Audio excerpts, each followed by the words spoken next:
ஊட்டி குன்னூரில் உள்ள எம்சிவர் வில்லா என்ற ஸ்டார் ஹோட்டலுக்கு நடிகர் விஜய் பிஷ்பா தனது நண்பர்களுடன் தங்குவதற்கு சென்றுள்ளார்.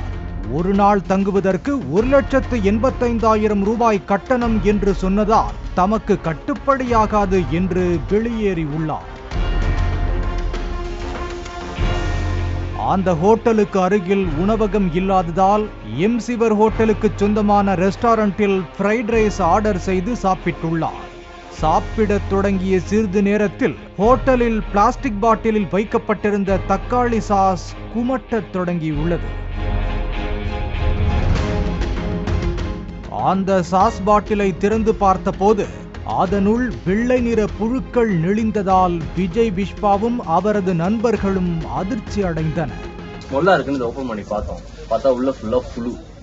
இது புழு இருக்குன்னு சொல்லிட்டு இமீடியட்டா ஃபேமிலியில சாப்பிட்ட எல்லாத்தையும் நிப்பாட்டிட்டு இந்த மாதிரி புழு இருக்குன்னு சொன்னப்போ அதுக்கு நாங்க என்ன சார் பண்ண முடியும், we are not responsible, manager பேசுறேன் அப்படின்றாங்க. யாரு செஃப். இது குறித்து ஹோட்டல் ஊழியர்களிடம் கேட்டபோது முறையான பதில் தெரிவிக்காமல் பணத்தை கொடுத்து விட்டு செல்லுங்கள் என அதிகாரமாக பேசியதாக கூறிய விஜய் பிஷ்பா ஹோட்டல் வாசலில் காத்திருப்பு போராட்டம் நடத்தினார். அதை கொண்டு வந்து இங்க ரெஸ்பான்சிபிளா கேட்டதுக்கு அவன் பண்ண ஆன்சர் வந்து மேனேஜர் இங்க இல்லைன்னு சொன்னார் ஃபர்ஸ்ட். அதுக்கப்புறம் கேட்டா நான் இதெல்லாம் பண்ண முடியாது, நீங்க யார்ட்ட வேணா கம்ப்ளைண்ட் பண்ணிக்கோன்றாங்க. இதுக்கு நாங்க பே பண்ணிருக்கோம், there is no response. புகார் தெரிவித்தும் உணவுப் பொருள் பாதுகாப்புத்துறை அதிகாரிகள் சம்பவ இடத்துக்கு வராத நிலையில் தகவல் அறிந்து சென்ற செய்தியாளரை கண்டதும் நடந்த தவறுக்கு ஹோட்டல் நிர்வாகம் விஜய் பிஷ்பாவிடம் மன்னிப்பு கேட்டனர்.